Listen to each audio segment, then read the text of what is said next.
what you scored, what they think they should have scored.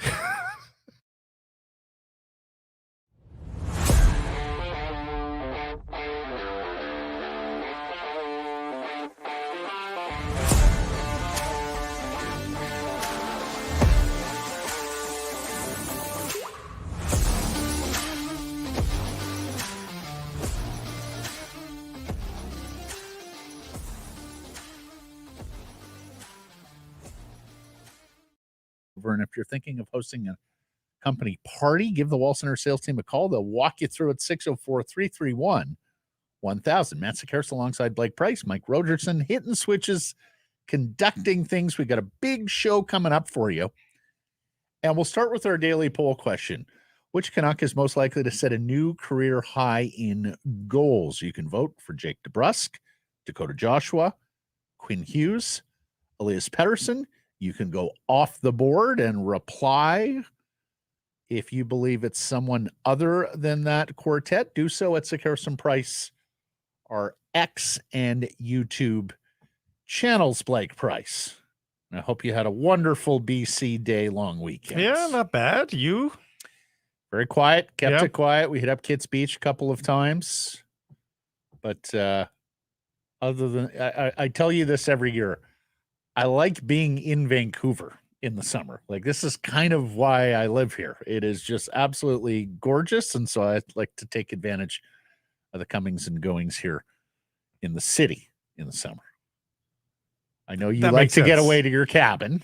Yeah, but no, I'm in town more than I've ever been. Now that the kids are growing up and have jobs and, they can't be at the cabin for the entire summer. So no, we're in town a little bit more. And of course you have soccer to call in the summer. More on that. Yes. Later Tonight in the included. program. Yeah. I voted Dakota Joshua here on the poll. His career high is 18 goals.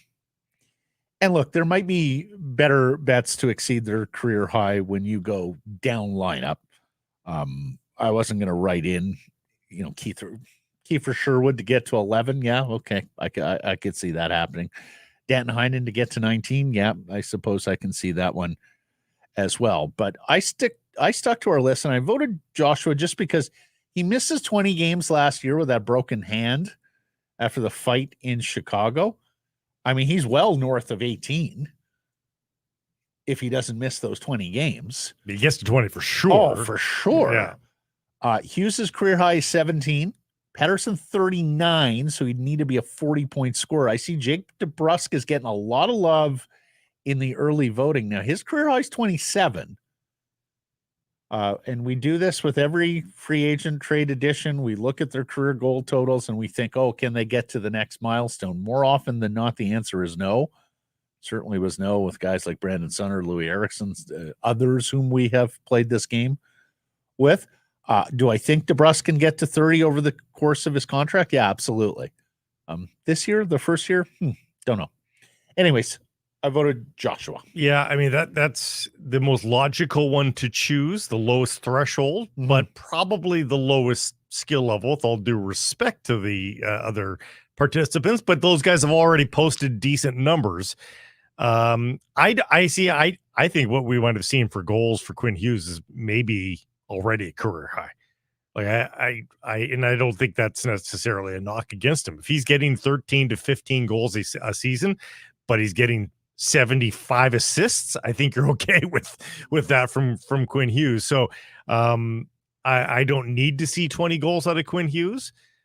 I think Quinn Hughes needs to see 20 goals out of Quinn Hughes, though. I have a sneaky suspicion that in training camp, we're going to hear Quinn Hughes talk about improving his shot. We're going to hear Quinn Hughes talk about taking. Well, he's already said that, though. No, I know, but I think he's going to say it again.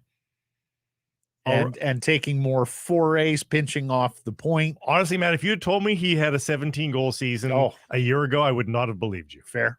So that's more where I'm coming from. To me, for a guy that has that shot, which is to say it's not a great one. No.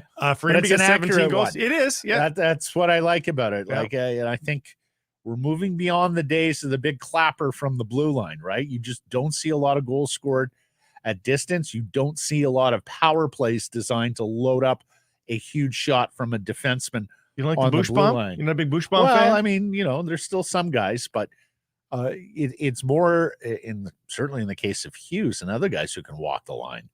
It's more about when you pinch in and Yes. creating angles of attack and shooting angles from the mid-range. And as we know, Hughes specializes even get lower than most defensemen in that offensive bad zone. angle shot. Bad angle shot. Yeah. Yeah, that short side top corner bad angle shot, not to mention far side top corner. So I wouldn't be surprised to see him exceed 17. Look, I think Petey's got a 40-goal season in him at some point too.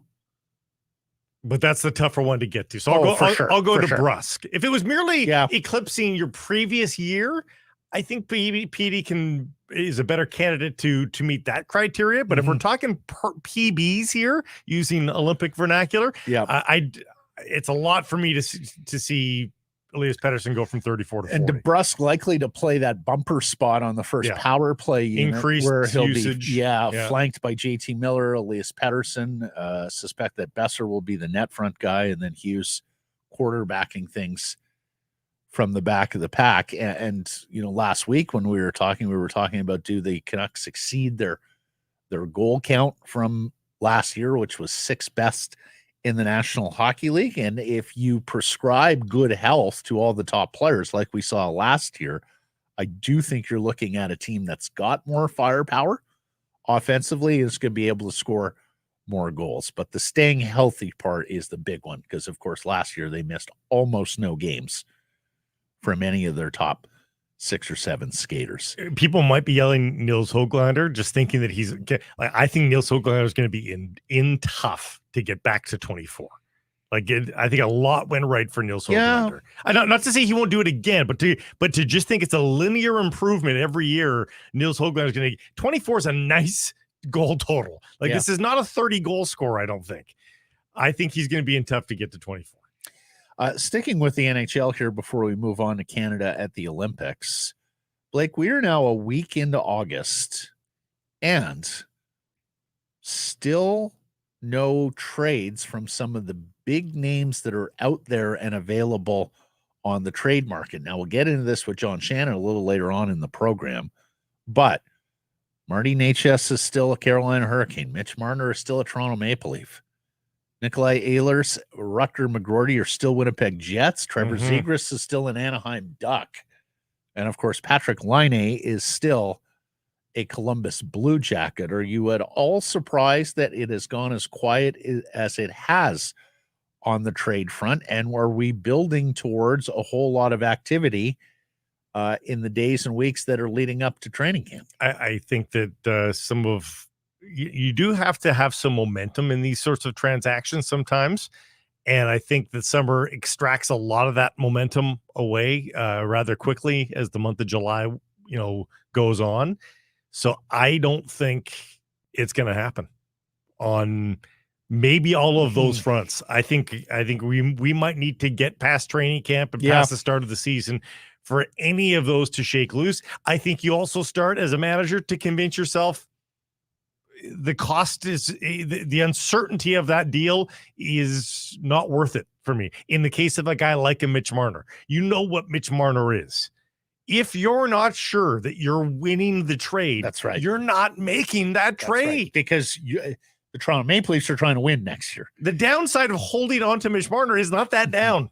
The Carolina Hurricanes are trying to win next year. And so, to have Necas in there at $6.5 million, because of course, one of the reasons why he was on the block was because they feared what he could get in arbitration. Well, they got together on a deal at 6.5. Winnipeg's a little bit more interesting. Look, Jets are trying to win as well, but does Kevin Cheveldayoff, is he willing to let this play out with Ehlers as a $6 million guy approaching unrestricted free agency, when he also has Alex Alafalo, Mason Appleton, and some others, Pionk, going into their final season before unrestricted free agency? Now, McGroarty, the first-round pick, the American forward, you can just let him stew, if you will. But Ehlers, you either have to make a move or you have to get behind the idea that we have more eggs in this year's basket, and he's a big part of this year's basket with his scoring ability off the wing. The biggest question mark is a guy like Patrick Laine, who, like you don't know what you've got there. Like the downside of not trading him, there is a downside there. Like maybe he's not a certified even 25 goal scorer. I mean, who knows? Yeah. All the other guys, there's a real, even to McGroarty, who's never skated a shift in the NHL.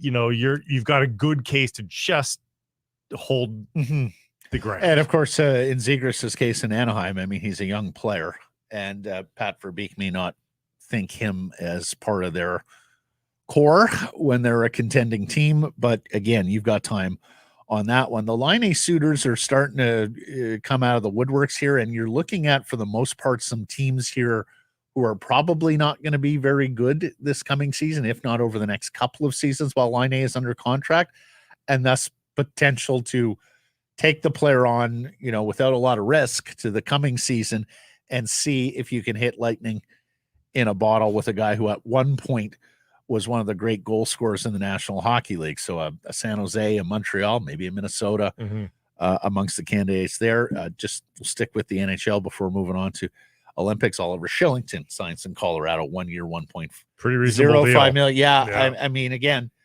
Blake and I have been steadfast that, we are for any contracts that are 1 year long and fall below the $1.2 million threshold that you can bury entirely in the minors. That is simply a cost to ownership's wallet. And as we know, this ownership group has means and has spent on the product in the past, and that's one of the competitive advantages that the Vancouver Canucks and Canuck Sports Entertainment can enact, and that is, being willing to carry more salary at the AHL level. And there are health risks for Oliver Kylington. Yeah, there are. So he was a bit of a different case from some of the other lingering free agents that are out there.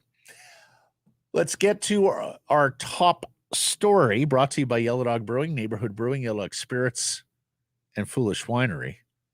Olympic heartbreak for Canada. Now, as we stand right here, Canada with 18 medals. It is 6 off the Tokyo medal count. At one point, we had medals in 9 consecutive days, which ties a Canadian record, but it's gone a little cold here in the last couple of days. And oh my, have there been some disappointing, heartbreaking results since we last joined you on Friday. Now, 6 gold medals. We are already over the Bet365 total of 5.5. 3 of them, of course, Summer McIntosh, the 2 hammer throwers. We'll get into them, both BC athletes. And Krista Deguchi in the judo. Now, we'll get into the medal hopes that are left here in a moment, but let's just run down the list of heartache and disappointment since Friday. This morning, Andre DeGrasse, the reigning Olympic champion in the 200 meters, finishes 3rd in the semifinal heat. They run the next semi, and he's already out, so he does not even make the final in the 200 meters, which is his best event. He later would say that injury played a role in his performance. Which is a key factor because relay is still left to come. They've got an outside chance of maybe stealing the bronze in the relay. And if DeGrasse is dinged, it's unlikely. Women's soccer. You and I were texting each other during the game against Germany. Well, unlike the basketball team, which we'll get to in a second, this team deserved better. Oh my God, did they have chances? They were the better team. On the judges' cards, they win that match. Second half, it is all Canada. Yeah. I mean, it is chance after chance. We're playing in one end of the pitch, and they can't break through with a goal. I don't even know if we can call them chances, though, because, if there's 10 steps to a goal, they do 9, and they don't even get the 10th step of the chance. Like you've got to execute on the shot. And if they were getting shots away, a lot of them were muffins. There was really good buildup at times, like just concise, crisp passing, Great crosses, the switches, the diagonal switches on a dime to their teammate. Perfect. Mm-hmm. And then when it was on somebody's foot, and there's many to blame. It's not just Leon. There's others as well. Kick the damn ball. Oh, exactly. Shoot it. Like, reminds me of a crowd with a power play getting impatient. Shoot. Yes. I was yelling at my television. Shoot. That same day, poor Felix Auger-Aliassime, exhausted from all the tennis. He played singles. He played doubles. He played mixed doubles. He just did not have anything left in the tank. He was game, but he loses in 3 sets to his Italian opponent in the bronze medal match. Poor Mo Ahmed. First of all, he finishes 4th, and there's no worse finish than 4th at the Olympics. We've had a lot of those. My goodness. Joshua Liendo in the 50 free, Kylie Mass in the 100 backstroke, also 4th places there. So he finishes 4th in the 10K, comes back for the 5K. He's tripped this morning. And he appealed, lost the appeal. He's out. The decathlete reigning Olympic champion, Damian Warner, has to withdraw from his event tearfully. What else? Women's 3-on-3 basketball. Might have been the second most frustrated I've been after the women's soccer team. They have late leads in the semi and in the bronze medal match and are unable to close out. And in some cases, like multiple point leads late in the semi and are unable to close out. Foul trouble, kill against their Germany. They just racked up the fouls, and in 3-on-3, if we're watching the 3-on-3, once you get into the bonus there, you get your free shot and you get the ball back later on in the super bonus. But you get 2 shots. It's easy peasy. So a basket's worth 1, but in 3-on-3, if you go to the line, that's right. Each shot is worth 1 point, and you get 2 shots. Yep. So it's killer. Yeah, I also thought there was some questionable officiating. Down the stretch in the bronze medal game against the Americans. There were a couple of phantom fouls. The other thing about 3-on-3, and if you watched it, you certainly learned this quickly. It's very much like the 3-on-3 you would play at your local court. Like, they let a lot go. Like, it is street blacktop style basketball, right? Like, they are not going to bail you out with a brush of the elbow very often. Except they called it like a hardwood game. Down the stretch in the U.S. game, they most certainly did, which drove me crazy as the officiating standard changed both in match and certainly over the course of the tournament. I forget the name of the analyst who was calling it, but they said, look, like in this sport, you have to go to the hoop, understand there's going to be physical contact, and find a way to finish even if you have to improvise. That's what it is. It's street ball. Like, we've all played street ball. It's different than the 5-on-5 game where you've got officials who, for the most part, are going to give the benefit of the doubt to the aggressive offensive player. That is not the case in 3-on-3. Well, more often than not, the defensive player is going to get the benefit of the doubt. I thought, and this will be the segue to the men's team, the unforced errors were there for the 3-on-3 women, and we're there for the men as well. Oh, for sure. Before we get into the men, what's up with our friends at Yellow Dog? Well, I wanted to tell you about Foolish Wine right now. The wines you know and love are now available to purchase anytime and anywhere at foolishwine.com. New releases, fantastic wine club events, and more. And they're there to show the boisterous side of wine while leaving all pretentiousness at the door. Foolishwine.com. So it is a more than disappointing result for the men's basketball team. The second most NBA players made the Final Four of the FIBA World Cup last year, and they're out in the quarters. And I said last week, I was nervous about a matchup with France, and incidentally, early errors and omissions here. We went through a lot of the permutations that got Canada the 2nd seed in this knockout round with France. Failed to mention or erroneously mention that if Germany won, Canada was going to be the 3rd seed, and sure enough, that's how it turned out. So you drew the host nation, and there was a big difference, I thought, Blake, from drawing the 6th place team to the 7th or 8th place team in this Olympic tournament. So you got a tough matchup against the host nation in their arena, and apparently their referees as well. France attempted 42 free throws in this game. Olympic basketball games are 40 minutes long. Second half, the free throws evened up at 17 apiece, which made it 42-25 on the match for France. In the first half, it was France 25 times to the line, Canada 8. Fouls were an issue for the men's basketball team as well. Incidentally, the previous high for free throws in the tournament was 32. So an additional 10 more, nearly 33% more times at the line for France in this game than any other game in the Olympic tournament. As Rick Westhead of TSN joked, FIBA refs are my next investigation. Well put. Yes. But by the same token... That wasn't the story, though. Well, that's by the same token, I said to you last week, the reason I didn't relish France was not necessarily because the host team and home team and all that crowd support.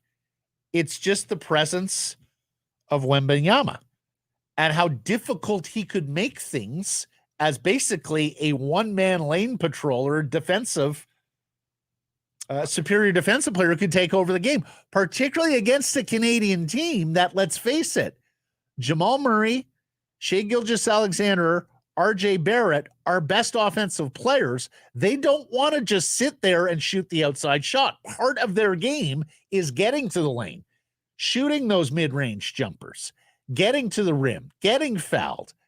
And yet, but I don't think that wasn't the deterrent. It was their two power forwards that were the deterrent. I mean, it's incredible that Wembanyama goes 2 for 10 in this game, misses all 6 of his 3-point attempts, misses half his free throws, for heaven's sakes. And they scores the 7 points. And early foul trouble. He was on the bench for large swaths of the game. It's guys that you've never heard of that were the undoing. Cordinier, and Yabusele. Yeah. Are the best French players. Rudy Gobert only plays 3 minutes in this game.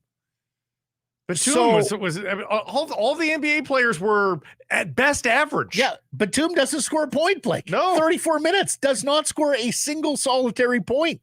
Shoots once. So the point guard went over from the field. Fournier. No. The kid. Fournier wasn't that great either. No, Fournier, Fournier played 25 off the bench, scored 15. Koulibaly, young player, didn't get a lot of time. But this, I mean, just to show somebody this box score basketball observers would go, what went on there? Yeah. Because nobody could drain a shot. I mean, if you're not going to penetrate, and they weren't. And you wonder if Wembanyama's presence was part of that. But they didn't test that enough. No, against him. Well, they scored 10 points in the first quarter. 10. They were down 13. But then nobody was shooting from the outside. No. And it was and the shot choice, they started to force the threes when they just didn't need to. It was perplexing. It really was. I mean, look, a loss in the quarterfinals with this team is a bad loss, irrespective of the way it went down. But on the judges' cards, as you say, Blake, this is an appalling loss. For Canada basketball. Howard Kelsey, our friend, the ex-national teamer, texted me after the game. He says, manhandled. Mm-hmm. I mean, easily the second best team on the court. And in a quarters, no less. I think that really stings. And now the big question, because after many failures over many years, Basketball Canada and Rowan Barrett finally were able to get a good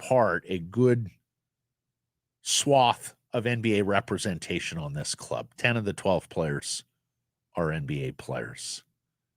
Where does that stand now going forward? Are all these guys still happy to play for Canada, want to avenge this loss? Or are they going to be like, okay, I did my bid. Also, now I'm going to focus on my NBA career. if anything, Matt, it can become a deterrent in that we just got embarrassed. Now I've got to wear the stain. Like if you lost in the semis, even if you lost in the bronze medal game, you come in fourth, you were there, whatever. To lose in the quarters, you've put out all this time and effort, miss summer with your families if you've got one, all that sort of stuff, only to have to come home with your tail between your legs. You had everything to lose. Yep. Well, not to mention, we were light on big guys to begin with. Yeah. Kylington and Dwight Powell are no spring chickens. Nope. There. The other thing, I noted this with our buddy Basketball Phil at the beginning of the tournament. While Dylan Brooks can be an invaluable piece on this team because of his ability to defend and ability to defend, between the power forward, the small forward, and the shooting guard, I should say. It was also clear to me, watching this team in the exhibition games, watched the team last year, that part of what you were going to have to live with was Dylan Brooks thinking himself a scorer on this team or thinking himself an offensive option. He takes 9 shots in this game against France. He makes 1. So it's 2 points for Dylan Brooks. I mean, it's only the 3 rebounds. 3 steals, fair enough. He also accumulated fouls. And that's something that, and know about this, talking with guys like Jay Triano, Leo Routens, our former national team head coaches, even their assistants. One of the things you have to deal with when you're coaching basketball at this level and inviting NBAers to come play for your national team, there is going to be personal agendas. And it looked like Dylan Brooks's personal agenda was to show people around the world, oh, well, I may be a defender at the NBA level, but at this level I can score. Problem is he's had games in the lead up where he had 29 versus somebody recently. Yeah, but he jacks bad shots too, which I don't love. Especially, like Lou Dort goes 3 of 6, makes 1 of 4 3-pointers and gets to the line. Like, okay, 6 is an appropriate number of shots for a guy who's mostly a defender. When you get to 9, is it me or was Nickeil Alexander-Walker not out there enough given what was happening? We only played the 3 minutes. Yep, that one is Kelly as well. They did not. Kelly, I get because he's not fleet of foot. But Nickeil Alexander-Walker had a nice playoff run. Yep. It's a good player, and if you're having trouble defending, he can help you. Yep. They threw Lyles, they threw Birch, several of them there trying to defend. Anyways, that is just a shockingly bad result for men's basketball. But here's the thing: all is not lost for Canada on this journey to try and get to 24 medals, 6 away. We have the breakdancing this week. And the world champion, B-boy Phil Wizard, Phil Kim of Vancouver, who is expected to bring home the gold. We have our flag bearer, Maud Charon, in the weightlifting. She's also a champion and expected to bring home the gold. Marco Arope in the 800 meters has hit the podium in 2 consecutive world championships. He looks poised for a medal. The women's beach volleyball team. Yes. What a great story this is. Humana Paredes and Wilkerson. They're through to the semifinals. No Canadian women's beach volleyball team has ever gotten this far. First time Canada's playing for a medal in this sport. They were awesome against the heavily favored Americans. I think the Americans were the 2nd or 3rd ranked team in the world when Canada got them in the round of 16. They won that game with terrific play, terrific spirit. It carried into the quarterfinal, which they won this morning. So that's a team that momentum is with right now. Yeah. That's a team that you feel great about because they're not only playing great, they look like they're having an absolute. But they're also pedigreed. Worry, for sure. You worry about a Cinderella team that makes it this far, that maybe they just run out of gas. But this is a pedigree team. These are veteran players. Yeah. And this would be quite a story because I'm not sure they have many Olympics left in them on either side. Mm-hmm. But beach volleyball suddenly becomes a really big deal and a really necessary medal. Of course, they win this semi. it's going to be a medal, just a medal. Well, we should update too for those listening live to Alicia Newman has set a national record in pole vault. And unless I'm reading this incorrectly, she's one of four pole vaulters. No, she's one of three now. There's only three left. There's only three left. I think she's guaranteed herself. Oh, wow. A medal That's here. Fantastic. So, and Alicia has been a athlete on the scene for a number of years. We brought you her story. Many years ago, she was a track scholarship at the University of Miami, Florida. Very active on social media, has been for many, many years. Shares her story, shares her life with onlookers, and also has just fantastic spirit as she's out there. So we got those. The men's by 4x100 was an outside medal shot, but DeGrasse says he's hurt. Aaron Brown is sick? No, he raced. He just raced this morning. I thought I read that he said he was sick coming in the game. Yeah. So, and then there's an athlete, a canoeist, Katie Vincent, who's got 2 opportunities here in the canoe sprint, unless I missed something. So potential medals there. But the bottom line here is between the breakdancing, the 800 meters, the pole vault, the beach volleyball, the 2 canoeing events, the weightlifting. We should mention Brooke Henderson in the ladies golf. Yeah, she's going to need to be good in these last 3 rounds, but it's just the opening round. La Nationale played very tough for the ladies. Yeah. In fact, it was a French athlete, Boutier, right? Mm-hmm. Celine Boutier, who's been on the LPGA tour for a while, who took the lead here through the first round, but plenty of golf left to play there. So just rough math here, napkin math. You're looking at about 8 or 9 medals that are realistically in Canada's grasp. Now, someone may come from way off the radar and pull the rabbit out of the hat here. There's enough events ongoing. But I think we're baseline 4 medals there. We are baseline 4. But 4's not enough, Blake. No, not to get 4 to 24. 4 gets you to 22. Yeah. Yeah. Which was the projection. People were saying 22. So 4 I think at worst we're hitting the projection. Can we steal 2 more, find 2 more in that group? But I would argue, not to go all post London 2012 here, but I would argue hitting the projection and falling short of 24, it's a tough word, but writ large, that's Team Canada failure. Why? There's a lot more events every year, every Olympics. There's a lot more events, and we typically do well in the new events. So those are the medal hopes left, and it's going to be tough. Look, a rope, the 800 meter runner goes Friday. The beach volleyball goes tomorrow. Let's spend a minute here on the BC athletes who have come through and fueled some of this Canadian performance, including the gold medals. Nanaimo's Ethan Katzberg, Richmond's Cameron Rogers. Amazing. Both gold medalists in the hammer throw. I love Bruff's tweet on this. We're a nation of hammer throwers. Young boys and girls going to go out in the front yard, practice hammer throw. Yeah, be careful out there. Just got a lot more dangerous. Both of them won, and both of them won by significant margins. In the case of Katzberg, by meters and meters, by 4 meters. And for Cameron Rogers, it's like 1.5 meters or almost 2. Well, I was glad to see Cameron Rogers win the gold in the manner that she won the gold, because, Blake, we sat down to watch the men's competition, saw Katzberg come out with the 84-meter throw. Right away, yes. And then sat there for the next hour and a half, however long it took. Faulting and having fun. Watching faults after faults, after short throw, after throw that hits the mesh, throw that's out of the boundaries, foot faults.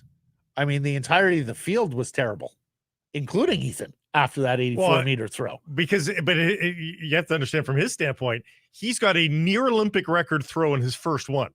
So there's no point in getting a safe throw from there on in. No, exactly. From there on he's got to go for it. He's got to go for it and try to set a record, because there's no point. Well, especially when the next best throw is 5 meters short of his. Like, he's sitting there looking at the field going, none of these guys have 84 in them.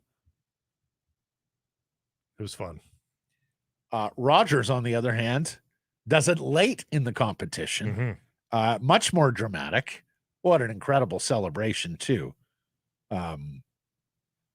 Incidentally, and much like Alicia Newman, who is revving the crowd up there in Paris for her pole vault, charisma, dripping with charisma. These athletes, these hammer throwers. I mean, Katzberg.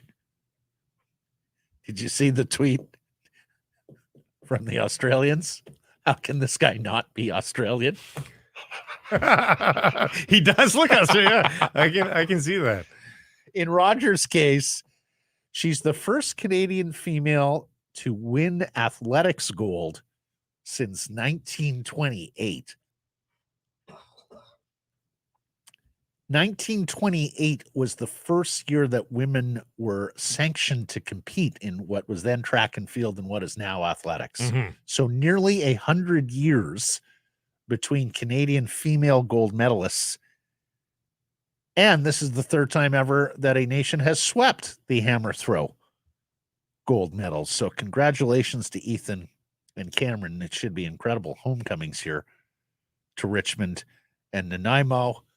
We had high hopes for a Richmond-Nanaimo pair, actually. Evan Dunfree, Olivia Lundman in the mixed race walking. Alas, they were 20th here today. That's probably it for Evan the legend. Race walker par excellence and character. Beyond that, we've had Evan on the show in the past, a terrific ambassador for his sport and for his country. Newman has officially medaled. She's just competing for color now. Yes, which is fantastic because she's been at this a long time. Yeah. People thought she had a chance to compete for a medal, but people who watch pole vault on a regular basis didn't necessarily have her as a top three in these games. Yeah, so we'll call this one 5. This is a bit more of a surprise bonus medal. one. Yeah, this is kind of a surprise or a bonus medal. So good on her. And the women again. How many Olympics in a row do we have to talk about the women saving? Yeah, and I mean this is usually the case for a couple of reasons. Number one, we just have extraordinary female athletes from coast to coast, but also we fund them equally as opposed to other Canada nations. Gets behind women's athletics in a much greater way than some of the other more chauvinistic countries around this world. Yeah, I mean, the 5 of the 6 gold medals are women. The 3 of the 4 silver medals are women. The rugby team, Summer McIntosh, the rowing's 8, and there were a couple of BC gals on that team, not to mention some other rowers there who spent time here in British Columbia. Josh Liendo, the only male to win a silver. Katzberg, the only male to win a gold. And then you get into the bronze medals where it's a greater mix of male, female athletes, including, this was a surprise, the bronze from Wyatt Sandford from little Cook, Nova Scotia in men's boxing. Huh? Fabulous. What's a gym in Cook, Nova Scotia look like? A boxing gym. Sean O'Sullivan and who's DeWitt? What was it? Willie DeWitt. Willie DeWitt, back in '88. On to the National Football League. We brought this story to you several weeks ago that there was an anonymous account out there on X calling itself Pretty Ricky, at Pretty Ricky with an EY, 213. The story we brought you a few weeks ago, or it might have been a month, 6 weeks ago, whenever it was that this account was getting the better of guys like Adam Schefter and Ian Rappaport and some of the other NFL insiders. It was getting really bizarre how good this guy was in predicting some of the offseason contract extensions and record-breaking deals. Well, last week he was back at it again, saying there will be a quarterback who signs this week for record numbers. And sure enough, first Tua and then Jordan Love in Green Bay signed their extensions, and Pretty Ricky is proven right. Did you see what happened here over the last couple of days? Pretty Ricky predicts there will be a trade of San Francisco 49ers disgruntled wide receiver Brandon Ayuk. And he points us to Pittsburgh. The insiders spend the better part of Tuesday, forget it was Tuesday or Monday, denying that a trade is done. No. The 49ers and Steelers do not have an agreement on a deal. Then later, the insiders tell you, well, there is some smoke around an Ayuk trade, and the Cleveland Browns and the New England Patriots have both been given permission to talk to him. They've got to both work out an extension for Ayuk, because that's why he's disgruntled. He wants more money, and then have to figure out a trade return between the 49ers and the team that can get together on a deal with Ayuk. This morning. It's not happening. The Ayuk trade. Well, in Pittsburgh, Andrew Filipponi, the Steelers have a verbal agreement in place with the 49ers for Brandon Ayuk. All terms of the deal and contract details are being hammered out now. The wide receiver's coming to Pittsburgh. You telling me you got something updated from that? I thought I saw that he had said that he's not going to go. So he doesn't have, they can't, that deal fell apart because of the contractual extension. Anyways, it could well be, if Ayuk is traded to Pittsburgh here, that Pretty Ricky gets the best of the insiders again. And Blake, he says he's retiring after this scoop. Oh, really? He says he is dropping the mic. I don't know if somebody is hot on the trail here, figuring out who this guy is, but he says he's retiring after this Brandon Ayuk trade, if in fact there is a Brandon Ayuk trade. What's the latest saying there? I mean, because there were multiple reports, including guys in Pittsburgh this morning, who were saying, yeah, it's happening. Brandon Ayuk's agent says nothing is done. And Pretty Ricky also predicts the Niners are not going to get a first-round pick for him, whereas they had the ability to get a first-round pick for him back in May. That Pittsburgh did offer a first-round pick in May and is no longer offering a first-round pick. I think that there's some insider conflict here as to whether. There's a lot of insider conflict here with Pretty Ricky and the stalwarts at every network. Anyways, we'll see if that goes down. Yeah. I want it to go down. I believe in Pretty Ricky. And then there was the pride of North Vancouver and Handsworth Secondary, UBC offensive tackle Theo Benedet, signed as a rookie free agent by the Chicago Bears. And if you're not familiar at football training camps, there is always a rookie show, quote unquote, rookie initiation. More often than not, the initiation is that any veteran can ask them to sing their college fight song upon request. They got to stand up at the cafeteria, sing the fight song. And then the show takes place where they're expected to perform something. To say that Theo Benedet leaned into it would be an understatement. He gets up, introduces himself from the University of British Columbia, Canada, shirtless, begins singing God Bless the USA, and when he gets to the chorus, tears away the pants. He is wearing an Eagle Speedo. He'd already taken off the shirt at that point, so he's just skivvies, singing God Bless the USA as the team joins in the chorus, and the room was loving it. Yeah, like honestly, that moment might have made the team for him. When coaches get down to the final practice roster guys, who's not going to be a problem? Who the guys like being around? Who increases the spirit, the fun, the whatever? Tie goes to the runner. He's the runner. Oh, I sure hope so. As a Bears fan, I would love to see him. There's been big injuries there on the offensive line for the Bears this training camp. So would love to see Theo Benedet make the Chicago Bears. Of course, his companion, Giovanni Manu, the terrific, oversized offensive bookend tackle to Benedet with the Thunderbirds, was drafted by the Detroit Lions. So he's going to make the team. It's just whether or not he's going to get an opportunity to play much in the early going on one of the best offensive lines in the league. Benedet, there is some opportunity available to him with the Bears if he's able to make the team. Don't think that you're going to see any other Handsworth grads that you know. No, in not you. Speedos. No, not Jeff. No, not Dave Tomlinson. Actually, Dave probably would. Dave probably. What about would. our friend Holly Conway?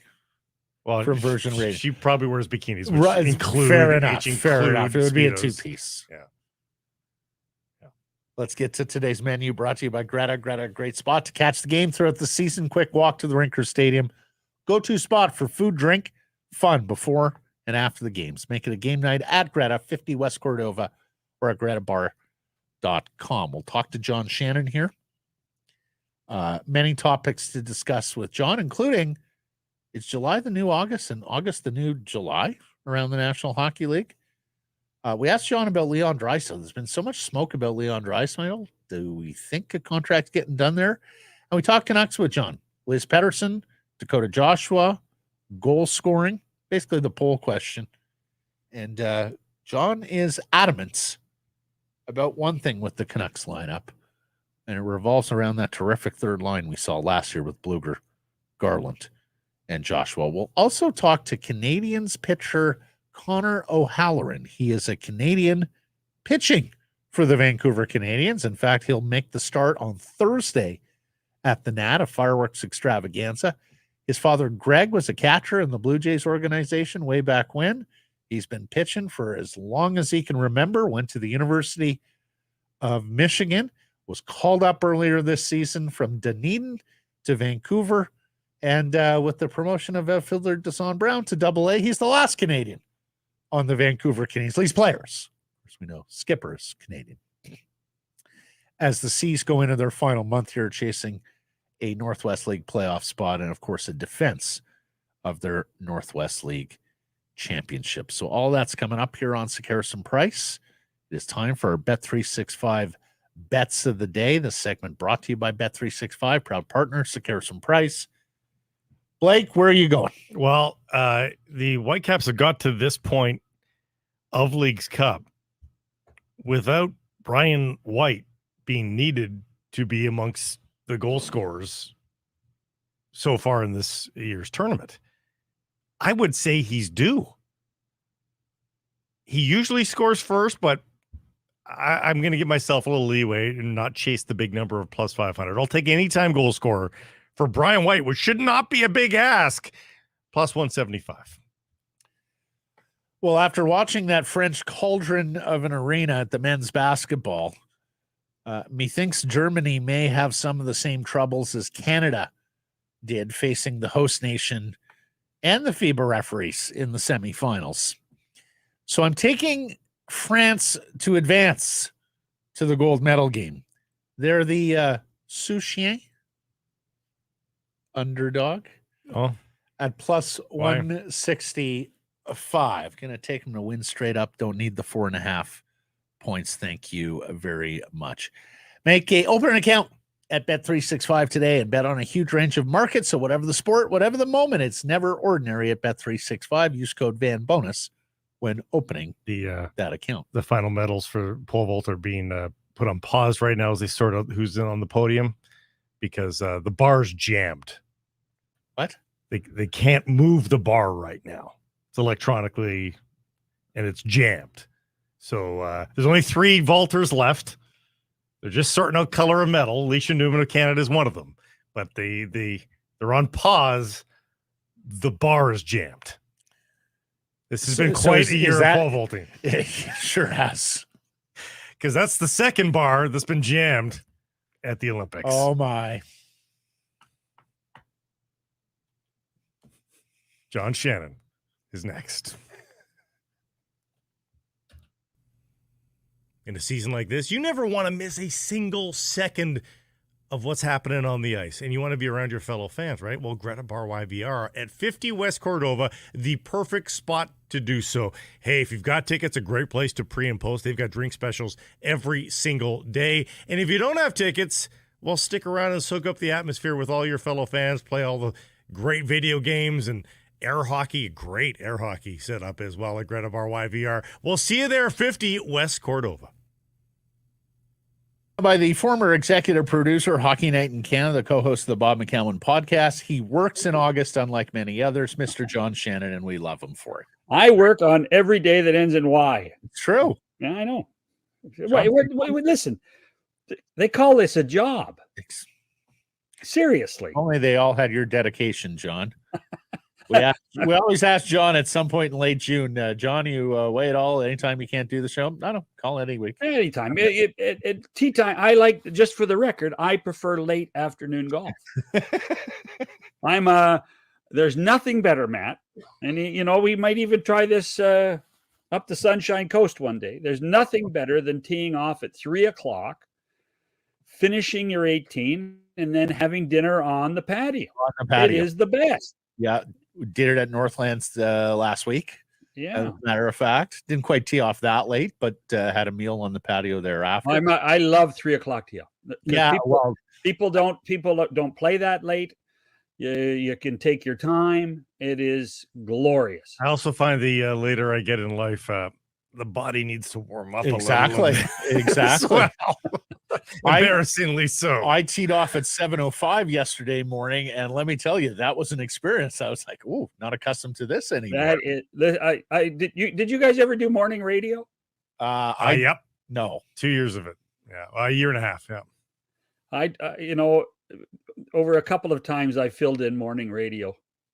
The worst feeling in the history of mankind, in my opinion. Yeah. I mean, come on. The worst part is like you get to Wednesday, you've woken up at 4 a.m. the last 3 days, and you still got 2 more. I know. And when Friday noon comes around, because I did some fill-in as well, Friday noon comes around, you feel like someone's just hit you with a hammer. Morning radio people are different animals. Yes, they are. They are different animals. They're like play-by-play guys.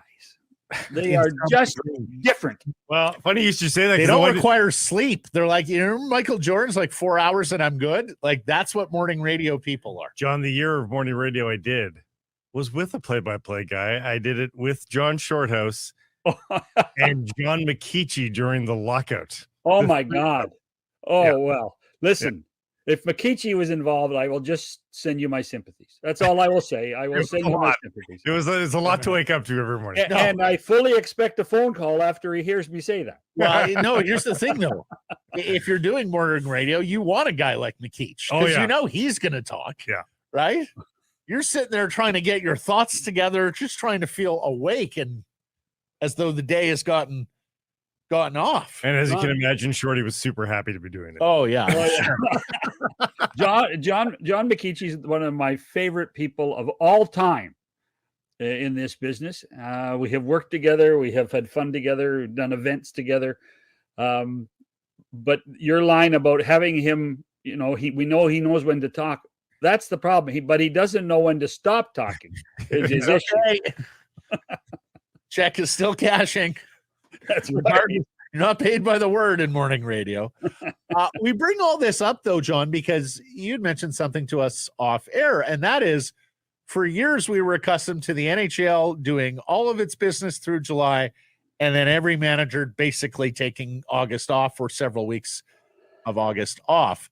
It's a little reverse now. They've got to be up, awake, and alert in August, these managers, and they've decided instead to take some time in July. Explain. Well, I think that I still think there's a little bit of a COVID hangover on when things get done and how they happen. And then when you push the season as late as it went from a game perspective to the 24th, and then within 2 days, you're having a draft and having an award show, and then you're into free agency. I just, with the length of the season, I just think people needed to get away for 2 weeks. But before you know it, there's a prospects event in Plymouth in Michigan, and now we have the Olinka tournament, the Olinka Gretzky tournament in Edmonton, where there's probably 300 to 400 NHL personnel, scouts and management people, all taking a look at 17-year-olds. It's a crazy schedule these days, and I fully suspect managers and front office guys are still trying to take some time off in August. There might be more NHL people than fans. Well, I was going to say, there's a lot of people in the stands, and this is the best on best at this level, too. This is what people forget. The U18s, which get a little bit more acclaim, I think, because of the time of year in April, they have kids playing in playoffs, so they're not actually in that tournament. This one, everybody's theoretically available, John. I wish we could, and I'm not saying that fans are wrong for not showing up. It's the middle of August. The people of Edmonton want to be at their cabins, at their lakes, what have you. I don't blame anybody. I wish this tournament was maybe the early September when, before CHL schedules got going or something, just so that we cared a little bit more. Yeah. But in the end, it's not a big money maker anymore. It is more of a stage for the hockey world to take a look at what's coming down the pipe in the next 2 years and who to keep an eye on. And when you consider that scouting in Europe is totally different than scouting in North America, it gives the managers at least a chance to look at some of these kids. And so when their European scouts tell them, oh, by the way, the kid from Slovakia is pretty good, they actually have a frame of reference. So I wouldn't be surprised if somebody comes up and invents another tournament in July too. I mean, that's the appetite right now. Look at the NBA. I mean, I was lamenting to a friend of mine with the NBA summer league stuff, and we get more fill of it here in Toronto with an NBA team. But summer league used to be really simple and easy and quick. Yeah. And now it's in 2 cities, and now it's all over the place, and now it's all on television. And there's not an empty seat. And there's not an empty seat. This is a summer of, gosh, dare I say it, and it's probably crazy even contemplate it, almost too much sports. Almost too much sports. When you think from going to the NBA finals to the Stanley Cup final to Copa to Euro to Paris. It's been a lot. Yeah. Well, we say that now. Wait till next Wednesday. When you listen, here's the deal. You guys better cover the para. You better do some good para coverage. Blake and I will be breaking down the pitching changes for Dunbar at the Little League World Series. Yes, maybe. No, hey, listen, that's a good example. I remember as a kid how excited was that when Wally went. Yep. Wally would always go to the Little League World Series, and we'd need updates every day of what's going on with Wally at the Little League World Series. Yeah, relentless. And by the way, the NFL's already started, so Oh yeah, no, the NFL has started, and I noticed there was more betting on that Bears-Texans game last Thursday than on all of the Major League Baseball games that day combined. I don't believe it was a full schedule of Major League Baseball games, but nevertheless, that sport does it well, John, in that it goes away. It goes away. Like it's the biggest sport in the world in terms of just commercial, biggest league in the world, and the games go away for 6 full months. Like as much as soccer's the biggest sport in the world, God, it's 10.5 months long the season. You don't get. I don't know. Do people really get the itch that much to see their team get back at it? I not like an NFL fan base does. The NFL has created the magic formula. They really have. And I worked with a guy named John Collins at the NHL, and he came from the NFL, and they called them tent poles. So after the Super Bowl, then there was the Combine. That was a tent pole. So the hardcore could follow what was going on at Lucas Oil Field. Then there was the draft, which, by the way, 150,000 people were on the streets of Detroit for the draft in late April. Then now look what they've done. They've got a new version of Hard Knocks out. 5 episodes of the New York Giants behind the scenes preparing for the draft. They have done a marvelous job of building everything up and then just giving you enough content and enough information to keep you in the know about the NFL before the Hall of Fame game, before the induction of the Hall of Famers, and then we get back into it full bore. It's an amazing formula. Even OTAs get coverage, well, let's not forget free agency. Yeah. No, I mean, the NFL wants, as John calls them, tentpoles, one a month. Yeah. So have something every month for your fan base and for your hardcores to get you through the 6-month off season. And then boom, here come the games. Every Thursday from here on, I guess they missed the one, but every Thursday from here on out, John, you can watch an NFL game up until Christmas. And of course, week after Labor Day, here come the weekend games and the full slate. Hey, just before I wanted to ask you this, we were talking about Hlinka Gretzky in Edmonton. What are you hearing on Draisaitl? Is that a contract that's going to get done this summer, or do you think that one waits? I think most of it gets done at this point. I'm not sure when they're going to announce it. I don't think there's a need for an announcement at this point, like quickly. I don't think Leon wants to answer questions by September the 15th at training camp. Where's your deal? Why isn't it signed? But they were planning to wait until they hired a general manager anyway. So now that Stan Bowman is now in place and quite frankly laying low for a couple of weeks before things start to ramp up again, I suspect that it will probably be done and announced before training camp begins. Okay, moving on to the Vancouver Canucks. We're talking goal scoring here. We're wondering which Canuck might be sitting on a career best in terms of goals. Whether that's a newcomer like DeBrusk, his career high is 27, whether that's a guy like Joshua or Garland, who really came alive last year, Dakota 18, Garland 22, whether that's Quinn Hughes adding to his brilliance. Can he be a 20-goal defenseman? Whether that's Pettersson finally cracking 40 or somebody else on the roster. If you had to pinpoint a Canuck that you think is sitting on a career season coming up, where would you go? I'm not avoiding it, but I will give you a name.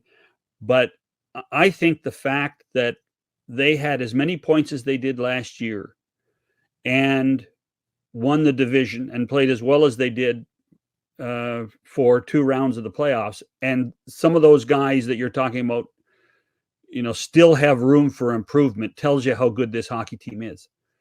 That said, I fully expect Elias Pettersson to be a 40-goal scorer this year. I think that that's something that is attainable. I think that that's the learning curve of the playoffs. I think his health, everything points positively for Pettersson to be a factor in that. The other one is Dakota Joshua. Because I think we saw how effective he was before he got hurt with the hand. And then, although he wasn't as effective prior to the injury, after the injury, he was still pretty damn good. And so I expect him to be a little more prolific as well. And, I'm going to say something stupid because here it is, the 7th of August. But I'd really like them to be more consistent and keep Bluger and Garland and Joshua together. And I think that would probably allow Joshua to beat that 18-goal mark. And heck, he could be more than 25 if he plays it well and stays healthy. I think you've been resolute on that, my friend. Yeah, I think they see Bluger as a 4th-line center, though. John is the problem. I think they just see that was lightning in a bottle for a few weeks, and that it's more than weeks, but I hear what you're saying. 6-7 weeks. I'm going to just say one word, and I don't deny that Bluger doesn't have high-end talent. I'm not denying that. What I am saying is chemistry. This is a perfect example of chemistry of 3 guys fitting hand and glove. And so why would you screw it up? And again, I'm sitting in my basement worrying about these things, as many Canuck fans do.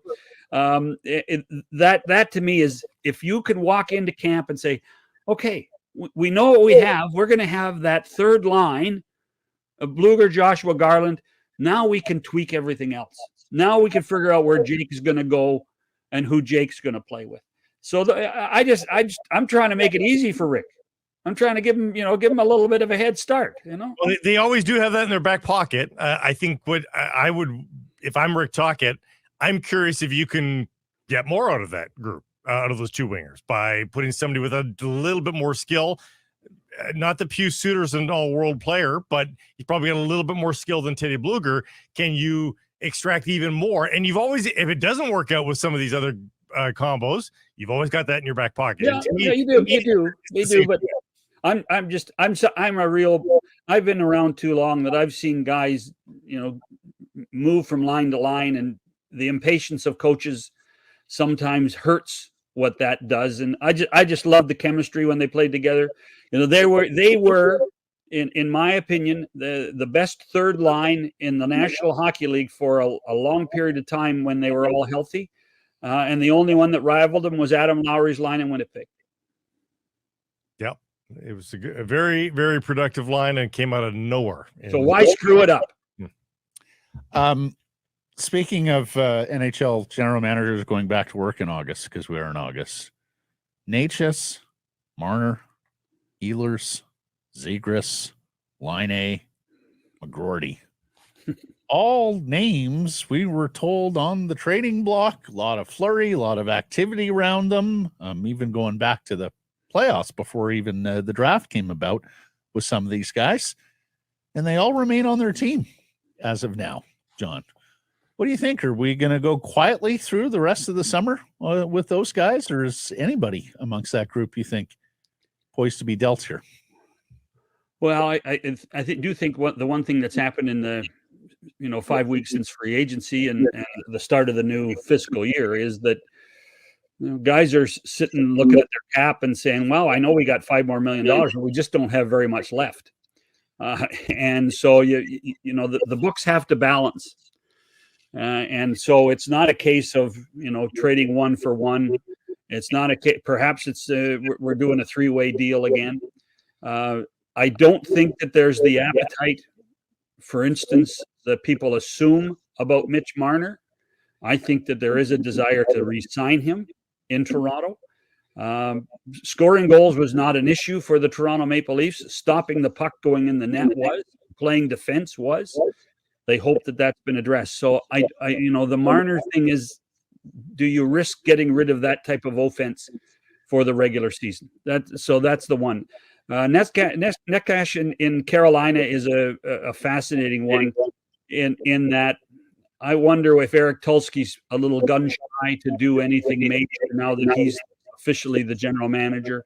Does he want to be that type of guy? And then the McGroarty story on Winnipeg is an interesting one. Kevin Cheveldayoff is a great poker player. All you have to do is look at the PLD deal to Los Angeles and say, Kevin knows what he's doing. Kevin can be patient. Kevin knows when to pull the trigger. And I fully expect that Kevin will pull the trigger only when Kevin wants to. And he really has until the 15th of September to decide that. Yeah. Things seem to be heating up with Laine a little bit. Well, and let's face it, Laine's just out of the program 10 days. Mm-hmm. His contract is so difficult to move. He might be hockey's version of the George Springer contract. How do you move a guy like that with money and term on it? Does he have his head screwed on properly? Is he healthy physically? There's a lot of risk to take the Laine deal. If you don't have confidence that he can come out of it. It's a lot better for all sides if he starts the season, plays 20 games, and plays some decent hockey. Well, you're right. Yeah, I think you're right, Blake. I think you're right. If he can prove that he's still an impact player, because when he's on his game, nobody shoots the puck better than Patrick Laine. And he doesn't need 10 goals in 20 games. If he's got 6 goals in 20 games, I think people would be like, "Oh, okay, well, that's something." And lastly, Sekeres, what do you think in Anaheim? Gibson maybe in Anaheim too, but Sekeres. I don't think there's been much appetite around the league for John Gibson. Pat Verbeek is the modern version of Steve Yzerman. It will happen when Pat Verbeek tells you it's happened. So I don't know.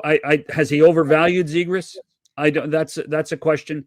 You know, the thing about Sekeres as a player is you either really love him or you can't stand him.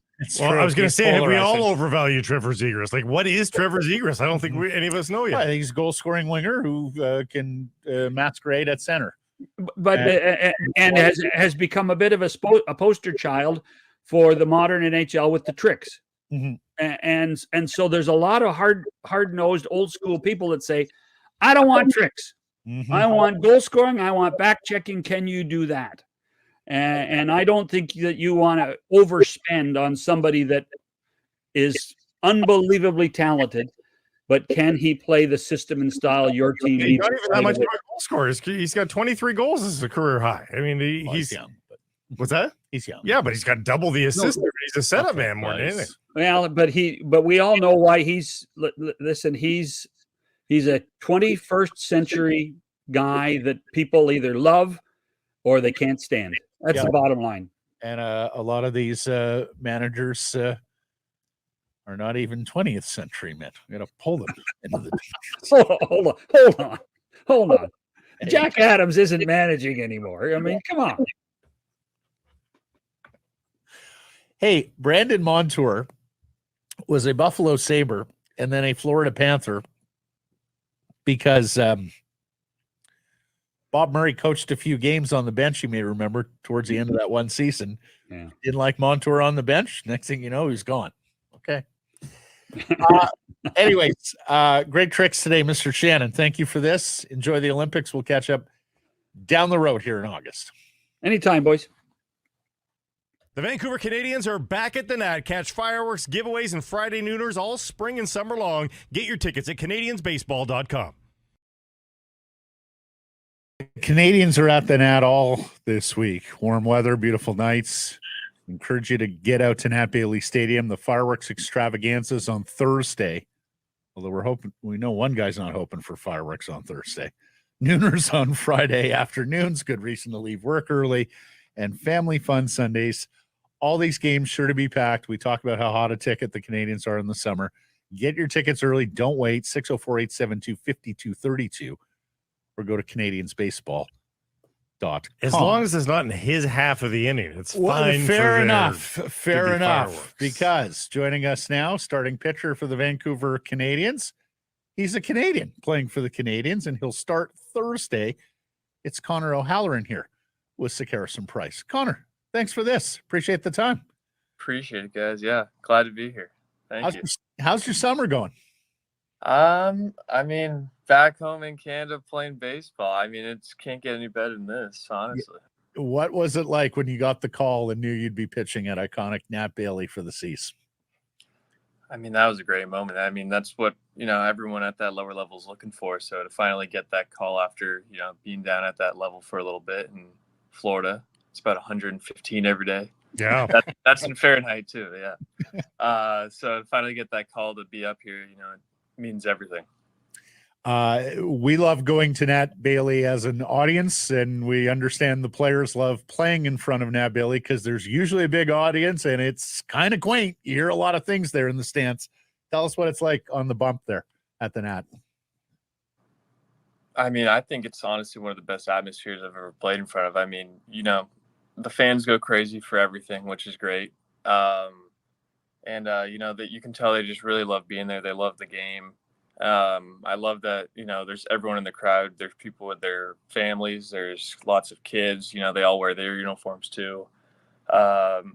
So just to have people, who come out there every day and support us. I mean, that's everything that you're asking for. That's a big part of why you play, when you're younger, to play in front of people. So to have such a great fan base here, honestly, for sure the best in the league. I mean, that's a really cool environment. Would you like to be on the bump for a 19-2 victory as there was? I mean, it's good to have run support, but it's also anything could happen. Like where maybe they come at you all of a sudden at 19-2. What'd you make of last night's win? I mean, that was a great performance by us, first of all. So that was amazing. But I mean, 19-2 win. I think of being on the bench between innings for about 25 minutes trying to keep the arm warm. Yeah, that's what I'm thinking about the whole time as a pitcher. So definitely a battle in itself right there. That's when you get the starter warm-up jacket and you put it on the pitching arm. Make sure it stays warm. I think we've got better technology than that even now. in the Electric 25, 30 blankets. degree heat, as the C's are batting around, everyone going to the plate in that one inning. Connor, your dad was a ball player. In fact, he played for the Toronto Blue Jays at one point. Greg, he was a catcher. Tell us about your journey in baseball and how much of it stems from dad. I mean, yeah, that would have been a long time ago that he played, but I mean, I started playing from as far back as I can remember. I mean, I must have been 3 or 4 years old, and you know, I think just him being there, having that influence of playing catch with me and my brother. You know, he's given us everything we need to do. But I think he even said himself that he wanted us to want to do it ourselves. Like, it wasn't something he ever forced upon us. But I mean, once me and my brother picked up a liking to it and, showed that we really wanted to play, that's when I think he started getting more involved. And I mean, I couldn't be here without him. I mean, he's been my coach as far back as I can imagine. I mean, he still texts me after every game, hey, you're doing this, you need to do this. That was a great job of doing this. So I think just having somebody with that knowledge and that experience, it's always nice to have just talk to. We do get highlights of college baseball up here every now and then, but it's not followed quite like college basketball and college football. What's the college baseball lifestyle like? And you did it at a great school at the University of Michigan, but of course, as I see, coach was just extended here today on the football side of things. That's what generally moves the needle. What's the support like? What was that like to play baseball in Michigan? I mean, it was my dream come true. I mean, it's definitely not the same hype and surroundings as like an SEC school or something. We're in a warmer weather school, I guess. But I mean, we had all the amenities. We had everything you could imagine you'd need for a sport that starts in February and goes all the way through that early part of fall. So we were going on all the trips and to warm places to play and taking all the flights. So, I mean, we really were spoiled. And, I guess that's part of the good thing of going to Michigan is they have the funds and money to do that. So, but, I mean, it was everything I could have asked for. I mean, I loved my time there. And that was honestly one of my most favorite moments playing baseball. Did you rub elbows with any athlete there that went on to great success? Did you encounter Coach Harbaugh at all in the athletics building? Did you drop and give him 20 like on site? Tell us, who'd you meet at UR? I never got to meet Coach Harbaugh. We'd see him walk by every once in a while, just because we shared a parking lot with the football team. But I think honestly, hockey was probably the bigger one because we shared a parking lot with hockey. So I was able to see some of the players and I think Owen Power was walking around a couple times. He's gone on to do some pretty amazing things. And no, you did not overlap with Quinn Hughes. If people are wondering, Quinn had left in 2019, so you didn't quite overlap with Quinn Hughes here. Just missed him. But yeah, there was you'd always see those guys walking by, and I mean, it was cool in myself to see that they're going to go on to do great things. And me being from Canada, I knew some of the names, so it's just really cool to just see those guys right next door. Yeah, all I know is the intensity in that parking lot changes when Coach Harbaugh steps foot on it. Like everyone's on notice at that point. There goes Coach. You're the only you're the only Canadian on the Canadians now after Deshaun Brown gets promoted yesterday. What was it like for your teammate? What's that like for the clubhouse when a couple of guys like that get moved on up?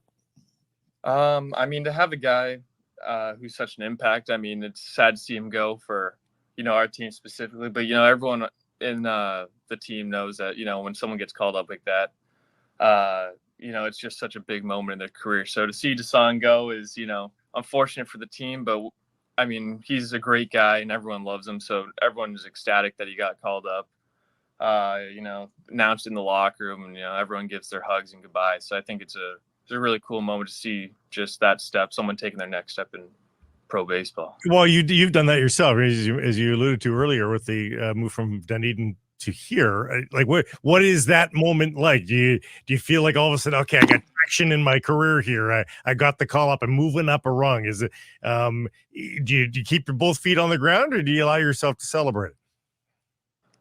I mean, I think you definitely let yourself feel good. I mean, I know I did, like calling my parents, calling my girlfriend, family, just telling them, that it happened. That, you can hear the excitement in their voice. So it kind of gets you pumped up. And I guess the biggest thing is that, you're doing something right. Something that you're doing is, causing traction. People are noticing you. So I think just having that thought really helps and makes you feel a little bit more confident.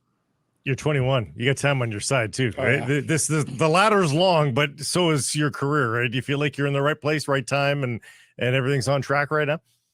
Oh yeah.